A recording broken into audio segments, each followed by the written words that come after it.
अरे रहने दे तू निम्मी, छोड़, मैंने कहा ना छोड़ ये काम, सुमन कर लेगी, तू जा कमरे में आराम कर। अभी उम्र ही क्या है तेरी, ये काम करने के लिए थोड़ी ना शादी की थी। तू तो रानी है, हमारी रानी। सही बोल रही हो भाग्यवान, इतनी प्यारी छोटी सी गुड़िया काम करेगी? नहीं, बिल्कुल नहीं। तभी बेटी रिंकी आ जाती है। रिंकी, जरा भाभी के कमरे का चद्दर साफ कर दे, भाभी को लेटना है। क्या मतलब मैं साफ कर दूं?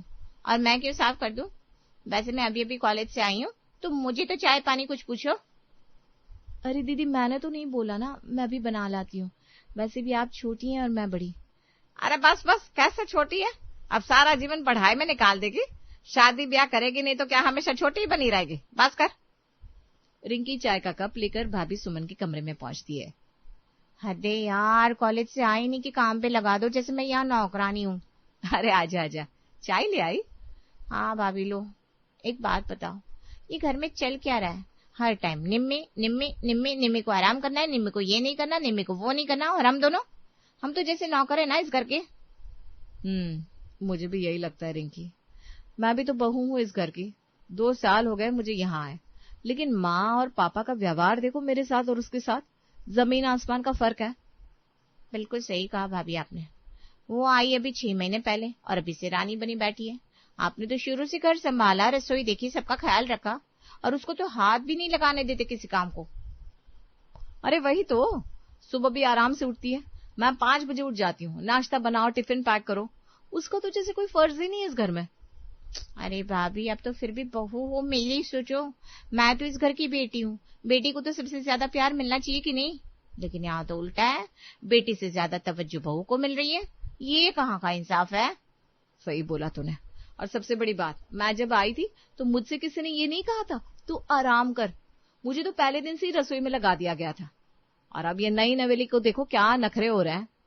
दोनों की बातचीत लंबी चलती है। धीरे धीरे मन में निम्मी के लिए चिढ़ बढ़ती जाती है। सास ने निम्मी को घर की रानी बना दिया था, उसे कोई काम ही नहीं करने देती थी। निम्मी और उसका पति अमित बस खाना खाने के लिए कमरे से बाहर आते थे और बाकी वक्त वो अपने कमरे में ही रहते थे, मोबाइल देखते, सीरियल चलाते और खूब मस्ती करते। सुबह का दृश्य, रसोई में सुमन घी तेल में पूड़ियां तल रही है, रिंकी बर्तन साफ कर रही है और निम्मी का कमरा अभी भी बंद है। रिंकी देख तो, निम्मी अभी तक सो रही है, सुबह के 10 बज गए। अरे भाभी, वो तो रानी है, उसे क्या करना है? माँ ने साफ कहा है उसे जगाना मत, वो आराम करेगी। और हम तो सुबह 5 बजे से जुटे हैं, मैं रसोई में तू सफाई में। क्या ये इंसाफ है? इंसाफ? भाभी, यहाँ ना इंसाफ की बात ही मत करो, बस उनकी मर्जी चलती है। तभी निम्मी का कमरा खुलता है। निम्मी और अमित बाहर आते हैं, दोनों बिल्कुल तैयार हैं। निम्मी ने सलवार सूट पहना हुआ है और अमित ने जींस टी शर्ट। वो सीधे डाइनिंग टेबल पर बैठ जाते हैं। मम्मी जी, नाश्ता क्या है? मुझे बहुत भूख लगी है। सास तुरंत आती है। अरे बेटा, आजा आजा, मैंने तेरे लिए गर्मा गर्म पराठे रखे हैं। सुमन, निम्मी के लिए दूध ले आ। सुमन चिढ़कर दूध लाती है और टेबल पर रखती है। बिना कुछ बोले वापस किचन में चली जाती है। अमित बेटा, तुम भी बैठो, खाओ। निम्मी, तुझे क्या चाहिए? मैंगो जूस पिलाऊं? मम्मी जी, बस चाय दे दो। अरे आज तो मैंने स्पेशल अदरक वाली चाय बनाई है। अरे रिंकी, जरा भाभी के लिए चाय ले आ। मम्मी, मैं अभी सफाई कर रही हूँ, आप खुद दे दो ना। क्या मतलब? सफाई कर रही है तो थोड़ी देर के लिए छोड़ दे, निम्मी को चाय पिला पहले। रिंकी गुस्से में चाय लाती है और जोर से टेबल पर रखती है। अरे दीदी, इतने जोर से क्यों? मैंने तो बस चाय मांगी थी। अब मांगी थी और मैं नौकरानी हूँ क्या तुम्हारी? रिंकी, बस कर, निम्मी से ऐसे बात नहीं करते। निम्मी खाना खाती है, अमित भी। खाने के बाद दोनों उठते हैं, बिना किसी को कुछ बोले कमरे में चले जाते हैं। दोपहर को फिर से वही, निम्मी और अमित कमरे से निकलते हैं, खाना खाते हैं, फिर चले जाते हैं। सास खुद उनकी थाली सजाती है, सुमन बस काम करती रहती है। ससुर जी भी आते हैं तो सीधे निम्मी को पैसे देते हैं। लो निम्मी बेटा, ये 5,000 रुपए शॉपिंग कर लेना और अपनी मनपसंद की चीजें ले लेना। थैंक यू पापा जी, अब बहुत अच्छे हो। रिंकी देखती है तो कहती है, पापा मुझे भी कुछ चाहिए था, नए कपड़े लेने हैं। तुझे तो कल ही दिए थे ना पैसे, अब फिर से क्या चाहिए? अरे पैसे बचा कर रख, जब जरूरत होगी तब मांगना। निम्मी को देख कितनी समझदार है, कभी मांगती नहीं है। मतलब मैं बेकार हूँ? पापा उससे तो आप बिना मांगे दे देते हो और मुझसे 100 सवाल। अरे वो नई आई है, उसे सेटल होने दो। तू तो बड़ी हो गई है, समझदार बन अब। रिंकी गुस्से में कमरे में चली जाती है। सुमन उसे समझाती है। रिंकी देखा, ये है हमारी इज्जत, बस वही चाहिए सबको। अब मैं भी समझ गई हूँ, हम दोनों की कोई वैल्यू ही नहीं है। शाम को निम्मी फिर से तैयार होती है। उसने डिजाइनर सूट पहना था, जेवर पहने, मेकअप किया। अमित भी रेडी। चलो ना अमित, बहुत देर हो गई, बाजार चलते हैं। जाओ बेटा जाओ, घूमो, मजे करो, देर भी कर लो, अमित संभाल लेगा। हाँ माँ, हम रात का खाना बाहर ही खा लेंगे, कोई टेंशन मत लेना। ठीक है बेटा, तुम मस्त रहो, सुमन खाना बना लेगी। सुमन ये सुनकर किचन में ही रह जाती है, आंखों में आंसू। रिंकी भी सफाई करते करते बैठ जाती है। भाभी, क्या हमें कोई पूछता है? वो लोग बाहर जा रहे हैं, खाना बाहर खाएंगे, हम घंटों काम करते रहेंगे और माँ को कोई फर्क नहीं पड़ता। अब मैं भी नहीं करूंगी काम, आज रात कोई खाना नहीं बनेगा, देखती हूँ कौन क्या करता है। सास को कुछ पता नहीं। निम्मी और अमित बाजार गए, घंटों वहां रहे, शॉपिंग की, रेस्टोरेंट में खाना खाया, फिर घूमे। सास खुश थी कि उसकी छोटी बहू मजे कर रही है। अगले दिन सुबह अमित ऑफिस जाने लगा तो निम्मी ने कहा, अमित मुझे मायके जाना है, मेरी मम्मा से मिलना है, मुझे रास्ते में छोड़ दोगे? हाँ क्यों नहीं, मैं ऑफिस जाते हुए छोड़ दूंगा, शाम को लौटते वक्त ले आऊंगा। निम्मी ने सास को बताया। मम्मी जी मैं मायके जा रही हूँ, अमित छोड़ देगा? अरे जाओ बेटा जाओ, मुझे क्या है, तुम्हारी माँ भी तो बुला रही होगी ना, बस रहो वहां, फिर आना। हाँ। निम्मी चली गई। पूरा दिन सुमन और रिंकी को काम करना पड़ा। सास ने फिर भी निम्मी को फोन लगाया। बेटा कैसी हो, खाना खा लिया? जल्दी लौटने की कोई जरूरत नहीं है। हाँ? अमित आ जाएगा शाम को तुम्हें लेना। शाम को अमित निम्मी को मायके से लेकर आया। दोनों खुश खुश आए, कमरे में घुस गए। इधर सुमन ने सास से कहा, माँ जी मुझे भी मायके जाना है, मेरी मम्मी ने बुलाया है। अरे अभी क्यों, क्या काम है? अभी तो रिंकी की परीक्षा है, घर में इतने सारे काम पड़े हैं, कल सोमवार है, सप्ताह की शुरुआत कैसे होगी? पर माँ जी निम्मी तो रोज जाती है, तो मुझे क्यों नहीं जाने देती? अरे वो छोटी है, उसे मायके से लगाव है, तू तो बड़ी बहू है, जिम्मेदारी समझ। अब ये मत बोलना। जिम्मेदारी? जब निम्मी जाती है तो कोई जिम्मेदारी नहीं, अब मैं जाऊं तो जिम्मेदारी? माँ जी ये क्या है? बस करो, मैंने कहा नहीं जाना तो नहीं जाना। अब किचन में जाओ और रात का खाना बनाओ। सुमन गुस्से में किचन में चली गई। रिंकी ने ये सब सुना तो वो भी बोली, माँ आपने सुमन भाभी को क्यों नहीं जाने दिया? निम्मी भाभी तो रोज जाती है और मुझे भी कोई नहीं पूछता, मैं भी बाहर जाना चाहती हूँ। अरे चुप रह, तेरा काम है पढ़ाई करना, घर की मदद करना, तुझे ये सब नहीं सोचता? मतलब मैं बेवकूफ हूँ? बस सबको पता है अब निम्मी को पागलों की तरह सपोर्ट करती है और हमें नजरअंदाज। बहुत बोली, जा अपने कमरे में। रिंकी गुस्से में कमरे में गई।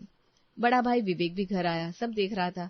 उसने अमित से बात करने की कोशिश की, पर अमित ने कहा, भैया मुझे नींद आ रही है, बाद में बात करें। क्या यार, ऑफिस से आया, बात तो कर ले, पर तुम तो आते ही कमरे में घुस गए। भैया आपको क्या है, आप भी बैठो ना सुमन भाभी के साथ। ये क्या बात हुई? तुम दोनों जैसे होटल में रह रहे हो, बस खाना खाने बाहर आते हो और बाकी वक्त कमरे में। सारा काम सुमन करती है, रिंकी करती है, और तुम मस्त। भैया मुझे मत सिखाओ, जो करना है करो। ठीक है, तो अब मैं भी नहीं बोलूंगा, जैसे मर्जी रहो, मैं सुमन और रिंकी के साथ हूँ।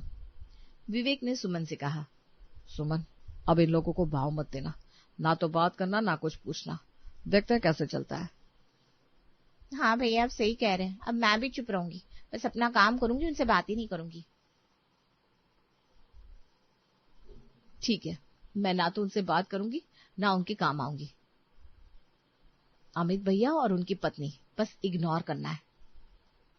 रिंकी तू उन्हें बिल्कुल भाव मत देना, जब वो बोले तो चुप रहना या कमरे में चली जाना, देखते हैं कब उन्हें अकल आती है। अगले दिन से तीनों ने निम्मी और अमित को इग्नोर करना शुरू कर दिया। निम्मी ने सुमन से बात करने की कोशिश की, भाभी चाय बनाओ ना। सुमन ने कोई जवाब नहीं दिया, सीधा रसोई से बाहर चली गई। रिंकी ने भी अनसुना कर दिया। विवेक ने अमित को देखा तो नजरें फेर ली। निम्मी ने सास से कहा, मम्मी जी देखिए ना, सुमन भाभी और रिंकी दीदी मुझसे बात नहीं करती, विवेक भैया भी इग्नोर कर रहा है। अरे बेटा तू उनकी बात मत मान, मैं हूं ना, तो मस्त रह, घूम खा मजे कर। लेकिन अब घर का माहौल बहुत खराब था। निम्मी और अमित अलग, बाकी तीनों अलग। सास के सामने सब चुप थे, पर उनकी नाराजगी साफ दिखती थी। क्या हुआ बेटा, क्यों उदास सी लग रही है? मम्मी जी, दीदी और भाभी, वो लोग मुझसे ठीक से बात भी नहीं करते। मैं कुछ पूछूं तो जवाब ही नहीं देती। मुझे लगता है उन्हें मेरा यहाँ रहना अच्छा नहीं लगता। सास तुरंत रिंकी और सुमन को आवाज लगाती है। रिंकी, सुमन, इधर आओ जल्दी। दोनों सामने आती हैं। क्या सुन रही हूँ मैं? निम्मी से ठीक से बात नहीं करते तुम लोग? क्या बिगाड़ा है इसने तुम्हारा? मम्मी जी, वो ऐसी कोई बात नहीं है। बस चुप रहो, मुझे सब पता चल गया है। देखो, निम्मी अब इस घर में नई है, इस रिश्ते में छोटी है, उसका ख्याल रखना हमारी जिम्मेदारी है। जब तुम आई थी सुमन, तो क्या हमने तुम्हारा ख्याल नहीं रखा था? रिंकी, तू तो हमारी बेटी है, लेकिन जब तू नई नई इस घर की जिम्मेदारी समझ रही थी, तो हम सबने तुझे कितना संभाला था। अब वही प्यार निम्मी को नहीं दे सकते क्या? माँ, आप हमेशा उसी की साइड लेती हो। साइड लेने की बात नहीं है रिंकी, यह घर का माहौल खराब मत करो, समझी? दोनों चुपचाप वहां से चली जाती हैं। मन में गुस्सा और बढ़ जाता है। कुछ दिनों बाद निम्मी के मायके से लोग आते हैं, उसके मम्मी, पापा और छोटा भाई। आइए आइए भाई साहब, बैठिए। निम्मी बेटा, जरा नाश्ता ले आना। अरे, बड़ी बहू कहाँ है? रिंकी बेटी नहीं दिखी अभी तक। सुमन, रिंकी बाहर आओ जरा, निम्मी के मम्मी पापा आए हैं। काफी देर बाद सुमन बाहर आती है, बिना किसी उत्साह के। ये क्या तरीका है सुमन, इतनी देर लगा दी आने में? मेहमान बैठे हैं और तुम्हें शर्म भी नहीं आती? सुमन कुछ नहीं बोल पाती, बस शर्म और गुस्से से चेहरा लाल किए खड़ी रहती है। मेहमानों के सामने डांट सुनकर मन ही मन ठान लेती है कि अब इसका हिसाब वो जरूर बराबर करेगी। कुछ दिनों के बाद निम्मी अपने मायके जाकर बैठ जाती है। सास घर में अकेली बैठी थी, घर सूना पड़ा था। उससे पहले निम्मी को फोन लगाया। हेलो निम्मी बेटा, सुन रही है ना? जी मम्मी जी, बोलिए। अरे बेटा, तुम आ जाओ ना घर, मुझे अकेले बहुत बुरा लग रहा है। तुम्हारे बिना तो घर सूना सूना है। नहीं माँ जी, मुझसे नहीं होता ये सब। मैंने बहुत कोशिश की, पर सुमन भाभी और रिंकी दीदी ने मुझे कभी अपनाया ही नहीं। मैं वहां आकर फिर से वही सबसे हूँ? नहीं, बिल्कुल नहीं। अरे नहीं बेटा, ऐसा नहीं है, अब मैं सब संभाल लूंगी, तुम बस आ जाओ, मैं उन दोनों को समझा दूंगी। मम्मी जी, आप हमेशा यही कहती हो, पर होता कुछ नहीं। जब मैं वहां थी तो आपने कभी उन्हें रोका नहीं, उल्टा उन्होंने मुझे ताने मारे और आप चुप रही। अब मैं अपने मायके में ही ठीक हूँ। अरे बेटा, मुझसे गलती हो गई, मान लो, अब तो आ जाओ। नहीं मम्मी जी, जब तक सुमन भाभी और रिंकी दीदी मुझसे बात करना शुरू नहीं करेंगी, मैं नहीं आऊंगी। मुझे वहां कोई चाहता ही नहीं। फोन कट गया। सास ने अगला फोन सुमन को किया। सुमन बेटा, कैसी हो? मायके में सब ठीक है ना? हाँ मम्मी जी, यहाँ सब ठीक है। बोलिए, क्या काम है? अरे काम नहीं है बेटा, मैंने तो तुमसे बात करने के लिए फोन लगाया था। घर आओ ना, मुझे बहुत अकेलापन लग रहा है। अच्छा, अब अकेलापन लग रहा है? जब मैं वहां थी तो आपको कभी महसूस नहीं हुआ? आपको तो बस निम्मी ही प्यारी है ना। मैं तो काम की थी, वो रानी थी। नहीं नहीं बेटा, ऐसी कोई बात नहीं है, मैंने तो सबके साथ बराबरी ही किया। बराबरी? माँ जी, आपको क्या लगता है मैं अंधी हूँ? सुबह 5 बजे मैं उठती थी, सबका नाश्ता बनाती थी, टिफिन पैक करती थी, और निम्मी आराम से सोती थी। उसे देर से उठने दो, मुझसे काम करवाओ, ये बराबरी है? अरे बेटा, वो नई थी, उसे आदत डालनी थी। और मैं? जब मैं नहीं आई थी तो किसी ने मुझे आराम करने के लिए नहीं कहा था। मुझे तो पहले दिन से ही चूल्हे पर खड़ा कर दिया गया। निम्मी आई तो उसके लिए अलग नियम। ये कैसा इंसाफ है? सुमन, मैं मानती हूँ मुझसे गलती हो गई, पर तुम आ जाओ। नहीं मम्मी जी, मैं तभी आऊंगी जब आप निम्मी को भी उतना ही काम देंगी जितना मुझे देती थी, और जब वो सुबह 5 बजे उठेगी तभी मैं आऊंगी। अरे बेटा, पर वो तो अभी नई नई शादी करके आई है, उससे नहीं होगा। तो आप सब कुछ खुद कर लो मम्मी जी, मुझे मत बुलाओ। जब आपको लगेगा कि सच में जरूरत है तब बुला लेना। फोन कट गया। सास की आंखों में आंसू आ गए। उसने रिंकी को फोन लगाया। हेलो माँ, क्या हुआ? बेटा, कैसी है तू? हॉस्टल में सब ठीक है? हाँ माँ, बहुत अच्छा है। यहाँ ना कोई मुझसे काम नहीं करवाता, कोई ताने भी नहीं मारता, मस्त हूँ मैं। बेटा, तू घर आ जाना, मैं बहुत अकेली हो गई हूँ तेरे बिना। अच्छा, अब अकेली हो? जब मैं वहां थी तो मुझसे काम करवाया जाता था, मुझे नौकरानी समझा जाता था, और निम्मी के लिए डिजाइनर सूट, जेवर, सब कुछ। मुझे तो पुराना पहनने को कहा, अब मैं क्यों आऊं? अरे बेटा, वो सब तो मैंने सोचा ही नहीं था, मुझे लगा वो नई है, उससे सेटल होने दे। माँ, मैं तो आपकी बेटी हूँ, तो उससे भी ज्यादा प्यार और लाड मुझे मिलना चाहिए था, पर आपने तो मुझसे काम करवाया और उसे आराम करवाया। ये क्या है? रिंकी, मुझसे गलती हो गई, मान ले बेटा, तू आ जा, मैं सब ठीक कर दूंगी। नहीं माँ, अब आप पहले सुमन भाभी को मनाओ, फिर निम्मी को, और फिर मुझे बुलाना। मैं तब आऊंगी जब सब एक साथ होंगी और कोई किसी को ताना नहीं मारेगा। सास रोने लगी, उसके आंसू थम नहीं रहे थे। अमित ऑफिस से आया तो देखा माँ रो रही है। माँ क्या हुआ, आप रो क्यों रही है? बेटा, मैंने सबको खो दिया। निम्मी नहीं आ रही, सुमन नहीं आ रही, रिंकी नहीं आ रही, मैं अकेली रह गई। माँ, मैंने आपको कितनी बार कहा था सबके साथ बराबरी करो। आपने निम्मी को इतना स्पेशल बना दिया कि बाकी सब नाराज हो गए। अरे मुझे लगा वो छोटी है, उसे प्यार चाहिए। माँ, छोटी होने का मतलब ये नहीं कि बाकी बड़ी हैं तो उन्हें नजरअंदाज करो। माँ, सुमन भाभी ने 2 साल में कितना काम किया, कितनी जिम्मेदारी संभाली, उसे तो आपने कभी सराहा नहीं। और रिंकी तो आपकी बेटी है, उससे भी आपने काम करवाया और निम्मी को आराम दिया। सास की बहन सुधा अचानक घर आ गई। उसने देखा सास अकेली रसोई में बैठी चाय पी रही है और सब कमरों में बंद है। क्या हुआ तुझे, अकेली बैठी है? बेटे बहू बेटी सब है, फिर ये सन्नाटा क्यों? क्या बताऊं बहन, मैंने सबको खो दिया। कैसे, क्या कर दिया तूने? मैंने छोटी बहू निम्मी को इतना स्पेशल बना दिया कि बड़ी बहू और बेटी नाराज हो गई। अब कोई किसी से बात ही नहीं करता। ये तूने क्या किया? बेटी की जगह बेटी की होती है, उसे कोई बहू नहीं ले सकती। और बड़ी बहू ने तो सालों घर संभाला, उसे भी तो प्यार चाहिए। बस छोटी को प्यार और बाकी को नजरअंदाज। अरे पर वो छोटी है, नहीं है। अच्छा चल, बेटी को फोन लगा और बोल कि पापा बीमार है, देख वो क्या करती है। सास फोन लगाती है तो बेटी दौड़ कर घर आ जाती है। मौसी को सामने देखती है और पापा को स्वस्थ तो समझ जाती है कि माँ की चाल थी। क्या है माँ, पापा का नाम लेकर ना बुलाती तो कभी ना आती। चल अब बहू को फोन लगा। सास दोनों बहू को साथ में ही फोन लगाती है। माँ जी, मैंने सारी जिंदगी आप लोगों का ध्यान रखा। पापा की तबीयत ठीक नहीं है तो क्या आपने छोटी को फोन किया? उसे भी तो पता चलना चाहिए ना सास ससुर की सेवा क्या होती है। तो छोटी बोली, माँ जी, मैंने सेवा करने के लिए शादी नहीं की थी। मेरे साथ घर में व्यवहार ठीक नहीं होता है। माँ तो तभी आऊंगी जब सबको मैं अच्छी लगूंगी। नमस्ते, रखती हूँ। अब सास को समझ में आ जाता है कि बहू बहू होती है और बेटी बेटी। थोड़ी देर में दोनों बहुएं भी आ जाती हैं। मेरी माँ ने भेजा है ये कहकर कि मेरा फर्ज है।